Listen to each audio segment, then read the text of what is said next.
Welcome to Talking Pictures. My name is Christian Genzel. I'm a filmmaker and film journalist from Salzburg, Austria. Talking Pictures is a podcast series in which I talk to the people who made some of my favorite movies. Today's guest is actor Sean Patrick Flanery, and our conversation revolves around his work on the TV series The Adventures of Young Indiana Jones, later retitled as The Young Indiana Jones Chronicles, a lavishly produced spin-off of the popular Indiana Jones movies, which ran from 1992 to 1996, following the adventures of Indy as a boy, played by Corey Carrier, and as a young man, played by Sean Patrick Flanery, encountering numerous famous historical figures and events. Sean appeared in the lion's share of the episodes, with Indy fighting numerous battles in World War I, joining Sidney Bechet's jazz band in Chicago, getting involved with the Easter Rising in Ireland, going to Hollywood to work with John Ford and Erich von Stroheim, and meeting other legendary people like Albert Schweitzer, Ernest Hemingway, George Gershwin, or Charles de Gaulle. After some commercials and smaller roles, Young Indiana Jones was Sean Patrick Flanery's first big role in a major production.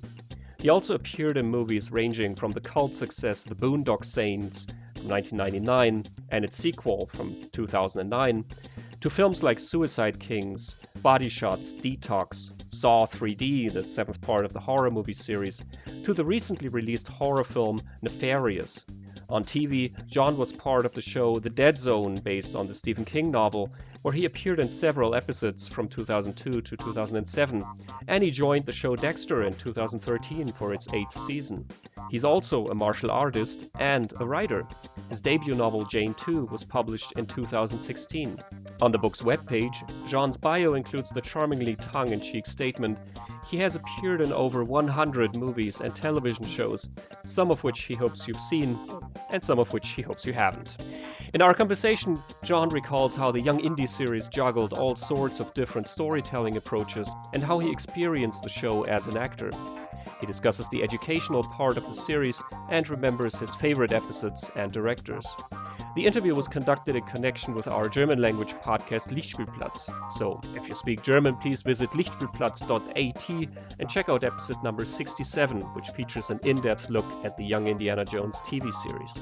Also, make sure to listen to my interview with Young Indy director Carl Schulz here on Talking Pictures. If you enjoy my conversation with Sean Patrick Flanery, please visit talkingpicturespodcast.com to check out more interviews and follow us on Facebook and Twitter, or X. So without any further ado, here is Sean Patrick Flanery recalling the audition process of Young Indiana Jones.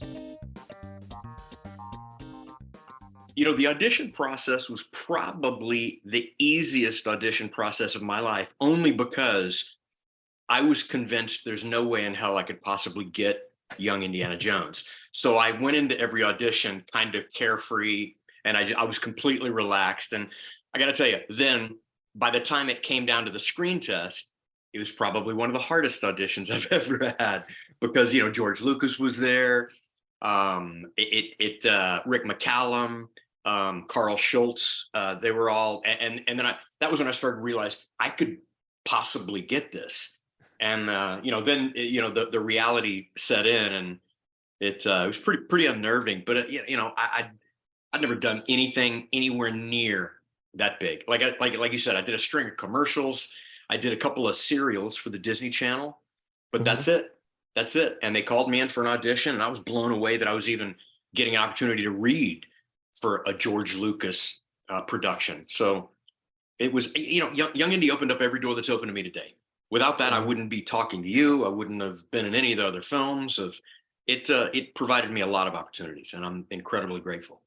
So how familiar were you with the world of Indiana Jones at that point? Well, I mean, just like every other kid my age, I think, the Raiders, the movie Raiders, the first 30 minutes of Raiders was the first film that was more of a theme park ride than a movie. I mean, you hear people always say, I was on the edge of my seat, but it's a metaphor. They weren't really on the edge of their seat until Raiders came out. And then you were on the edge of your seat. You know, when they're chasing, spears are coming and he's looking behind, you're holding on, you're watching the screen, looking.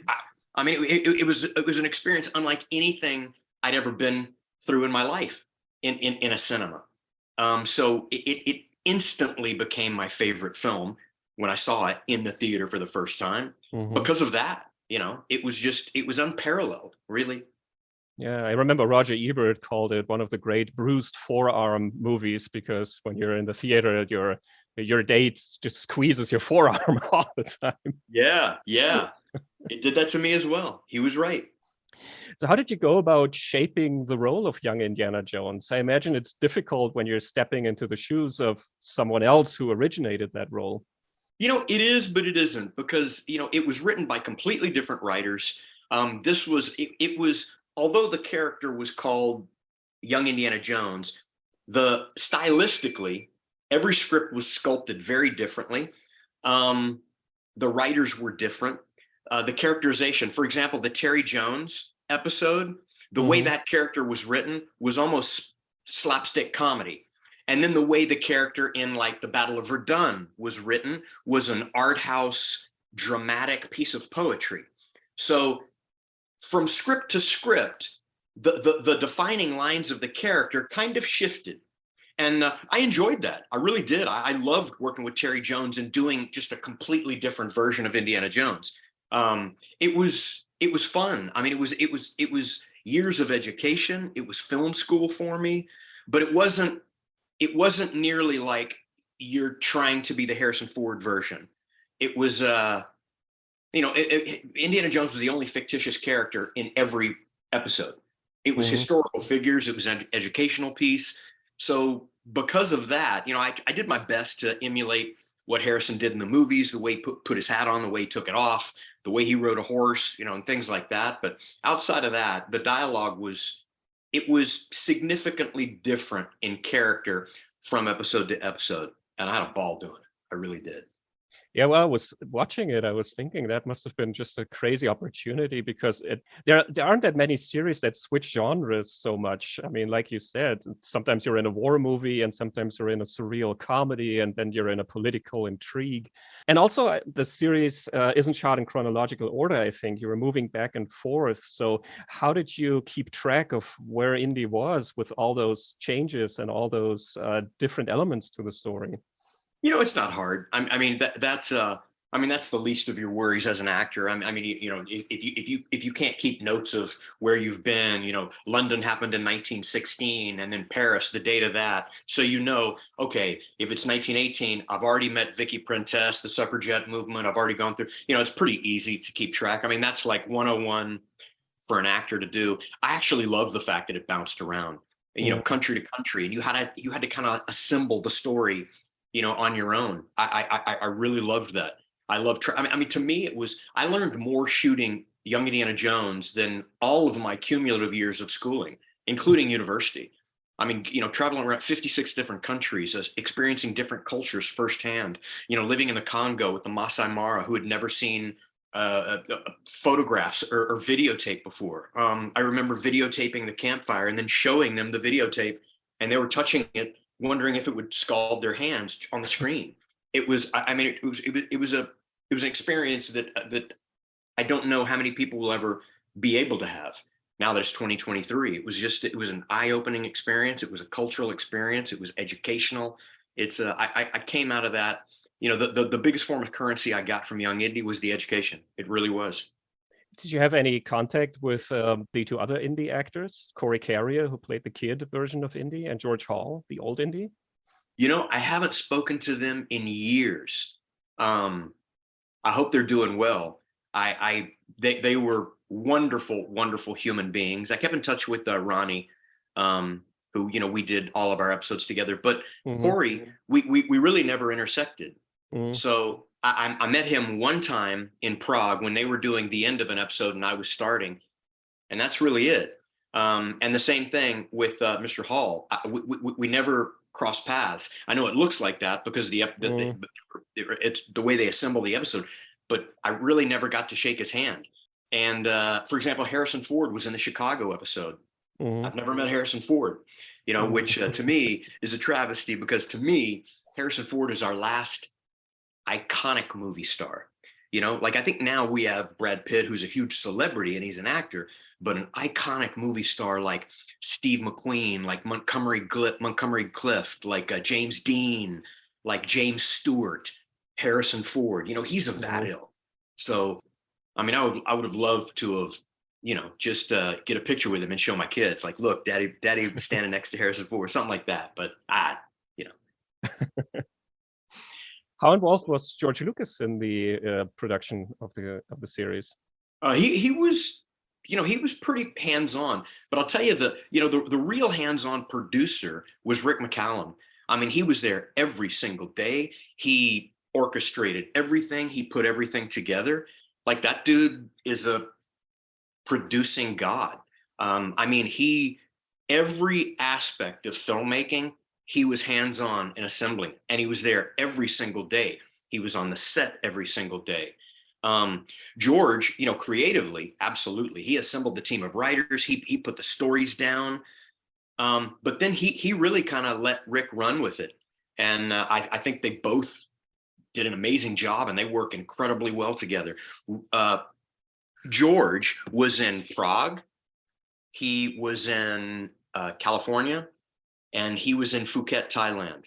But those are the three places, and he was there for a considerable amount of time. And I'm sorry, and he was in Wilmington, North Carolina. So I saw him, in 4 different locations. But he didn't travel around with us, regularly. But I mean, when he was on set, it was kind of, because at my core, I'm still a fan as well. It's hard, even though you're doing the show, it's hard to go, that's the dude that made Star Wars. That's the dude that made, he made American Graffiti. It's it was cool. It was cool. It was really cool. Was Steven Spielberg involved, because it was his company, Amblin Television? Yeah, I saw him. He was in Prague, Czechoslovakia. So I got to meet him as well. And, like you can imagine, like, meeting George Lucas and Steven Spielberg, it's just mind-boggling. That's the dude that did Back to the Future. It's 2 of the biggest names in my industry, bar none. Now, Steven wasn't actively involved like George or Rick, but yeah, it was Amblin Entertainment. It's his company. Yeah, it sounds like the Prague episode. That's where all of you came together, and it's obviously one of the most brilliant episodes, I think, the Kafka episode. What do you remember about shooting that one? I mean, that's a very, very unusual, even within the framework of the series. That's a very unusual episode. Well, it's talking about an education. It didn't force me, but it made me read The Trial by Franz Kafka. And the whole episode revolves around that kind of absurd theater, which is not too distant from what society's going through now. And it really was a little bit of an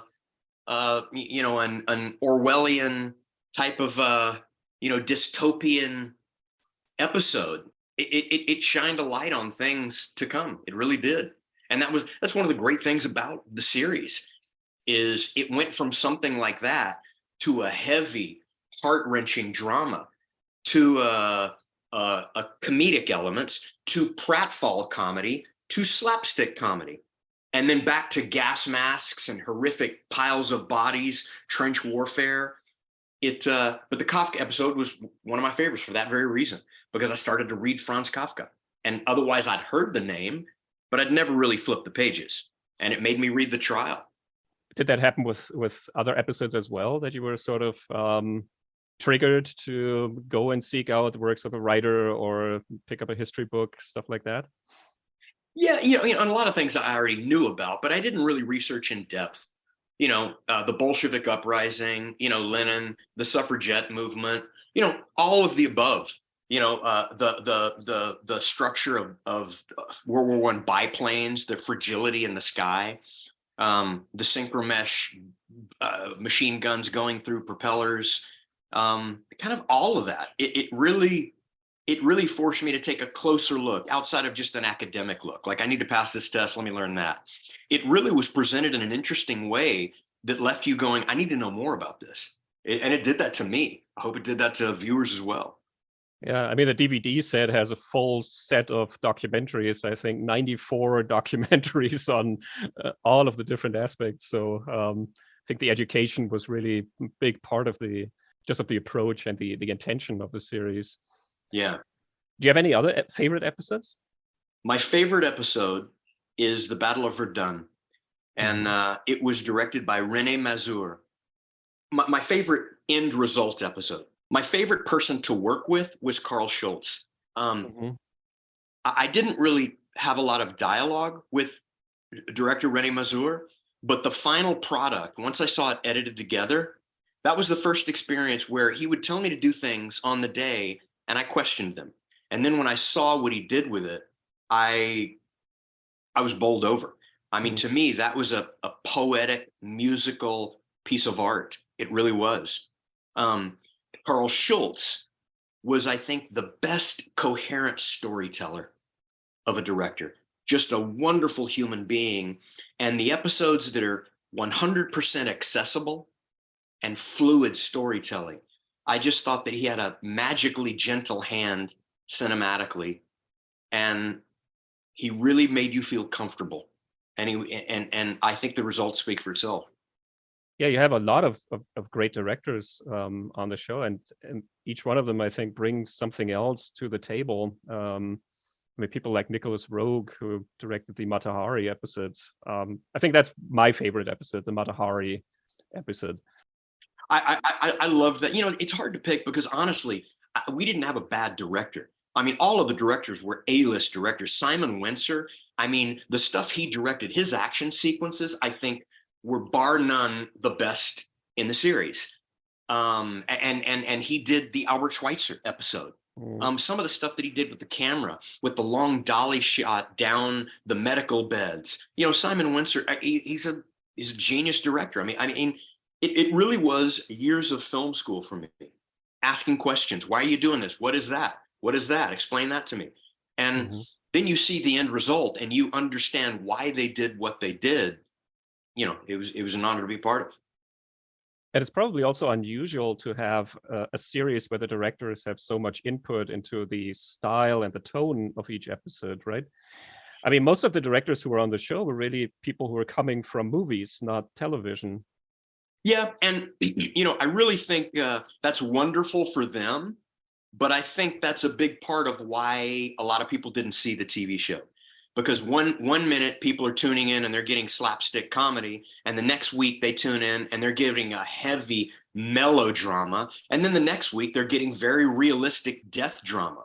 You know, and the character fluctuated. One minute Indy's falling down for laughs, and the next minute he's heroically saving lives. It's hard to get a fluid viewership. It was wonderful for the directors. It was wonderful for me as an actor, but I don't think it was the right recipe for a successful, commercially viable TV series. Yeah, especially in some of the episodes where Indy isn't really so much of a likable guy or not even the hero. I mean, the Matahari episode being a case in point. I mean, he's jealous, he's possessive, he's insecure. I mean, he's everything that we all are when we first fall in love. And still, I mean, it's you could shake the guy and say, "Well, come on, wake up. This isn't how it's supposed to be." So, I think that must have been challenging to really go to that place and present the hero as that kind of person. Well, you know, one of the questions that I had, and I'd love to ask George this one day. Maybe you can ask him if you interview him. I wonder because I didn't. That was my first really big job, so I didn't know how writing for a TV show worked. I now know that they have a writer's room, and they all talk and they all discuss the fluid lines of the character, and then they all go off and they write an episode. But then it comes back and they all collaborate. I wonder if there was a writer's room, or if he just said, "Hey, you write this one, you write this one, you write this one." Every writer on that show is amazing, and either has either. I mean, look at the creator of The Walking Dead started on Young Indiana Jones. Carrie Fisher, you know, but I wonder if they collaborated on keeping the character fluid, because from episode to episode, it was very, very different. Like you just said, some Mhm. character traits that were completely missing in the previous episode, now they're flashing red lights. And as like I said, for an actor, it was a great experience for an actor to be able to do things. But as far as a fluid character, it did present you know, some, I think commercially it would present some difficulties. But I'd love to ask George if there was a writer's room or Mhm. if they just individually wrote everything. Yeah, that would be interesting. How much did you follow the reception of the series? Did you read the reviews? Did you? How close were you to that? Not so much, because I was out of the country filming it. So believe it or not, I've never seen it on TV ever. I was out of the country filming all the time that it was on ABC in the States. So I never got an opportunity to see it on TV. Wow. So you never saw it again since shooting it? No, well, I've seen them on VHS tapes. Oh, okay. They would give me the VHS tape that we shot, and I would see the final, but I never saw it aired on television. Yeah, I see. But I don't think I've seen a Young Indy episode in 27 years. Wow. Probably since 95. It's really amazing watching them now, because I mean, you've went on to do so many other things, so many other movies, and you've played a lot of really edgy and dark characters. I mean, your latest one, Nefarious, being a case in point, and it's so interesting watching you as young Indiana Jones and then going on to Nefarious and seeing that kind of the opposites and that kind of range. That's amazing. I appreciate it. Thank you, man. I heard that there were episodes that may have been shot or may have been started or something, but they were never released. And the release history of the series is somewhat complicated. I mean, they were all restructured at some point and made into TV movies where episodes were combined. Do you have any insights into that? I don't. It aired on ABC, and then after that, they made 2-hour movie the weeks. And I'm not even sure how many of those came out on TV as opposed to how many are on the Blu-ray set. But I do know that they assembled 2-hour movie the weeks with episodes that we had previously shot. And because I was out of the country, I was never privy to what aired how. So you also don't remember stuff that was in the cards but never shot? Because I found some suggestions that, for example, there may have been an episode where Indy is on the Titanic, where he meets Percy Fawcett or Jean Reno or other famous people. That would have been cool, but we never shot a Titanic episode. But that would have been cool. That would have been a couple of years before Leo was on the Titanic. That would have been amazing to see. How did you experience the end of the series? Well, we knew it far in advance. It wasn't like a phone call came out of the blue and said, "Oh, it's over." We knew after the first year, after the first season, that it was going to be airing for another year. And then I think Paramount allowed us to make more because they knew George was eventually going to do a Young Indy Part 4 and 5 and 6, and the Star Wars franchise. So it didn't stay airing because of the ratings, because a lot of people, not a lot of people watched it at all. It didn't get great ratings.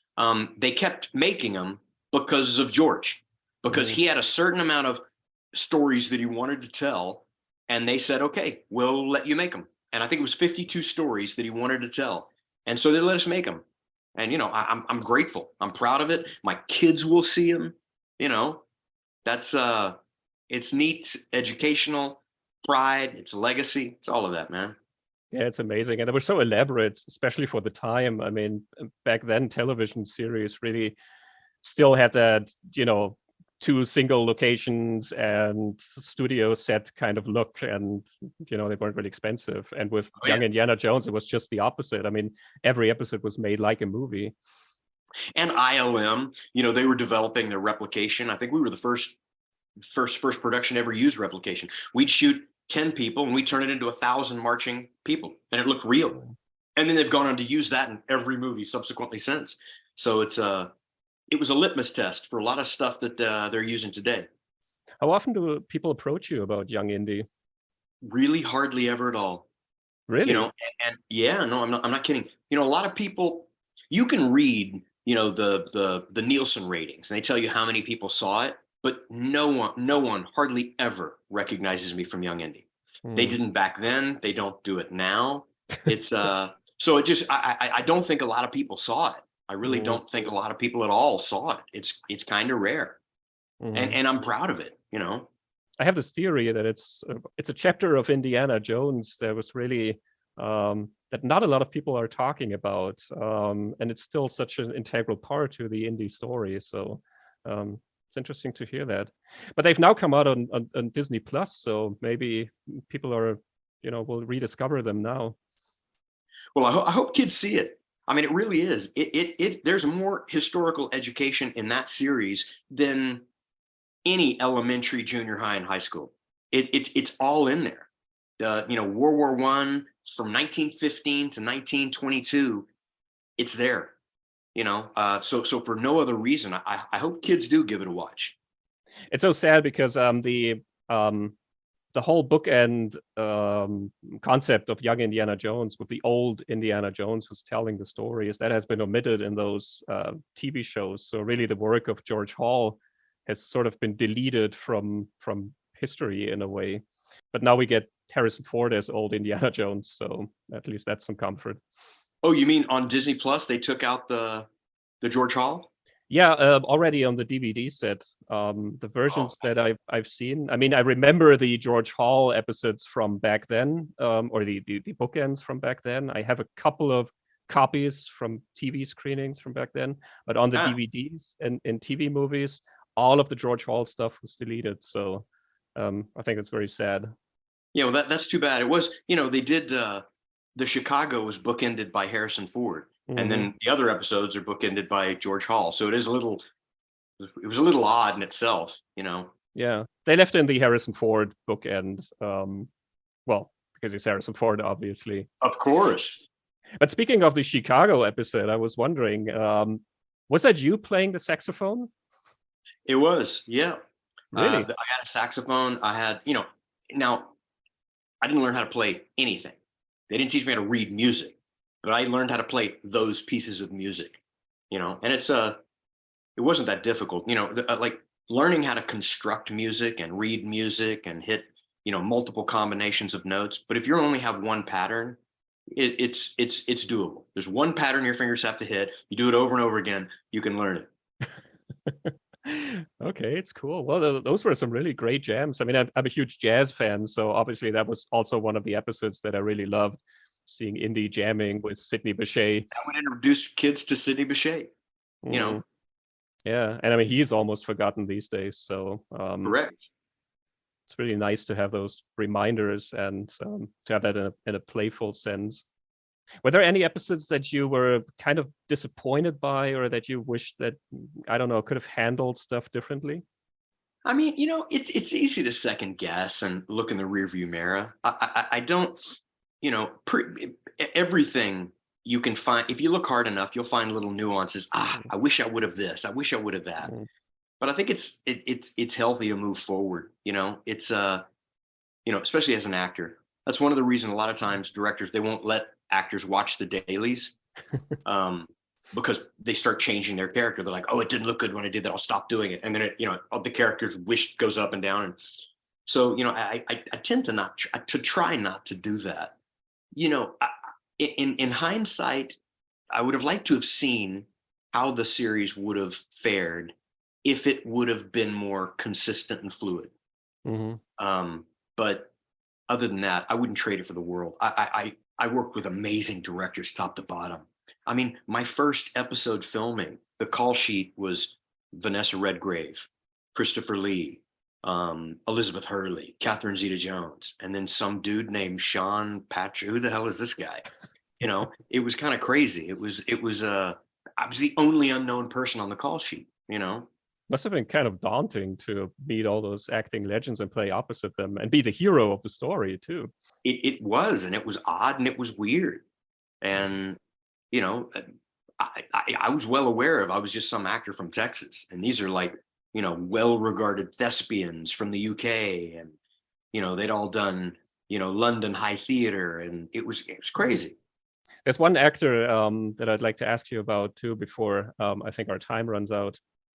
That's Lloyd Owen, who plays your father, and you have this beautiful scene with him. That's the episode where you come back home from the war, and the episode is really just about this confrontation between the two of them. How did you work out that kind of scene, that kind of conflict? Because it's very much a character piece, that episode. My research for all of my projects, generally speaking, if a project is written well enough, your research should be able to be contained between fade in and fade out. That's it. If it's written well enough. Now, some scripts that aren't written well, you got to go outside of the script to find reasons and motivations. But all of the Young Indie scripts were perfectly crafted. They really were. Everything is on the page. All of the subtext, all of the B plot lines, everything you need to know is in that script. So it didn't really require any outside work at all.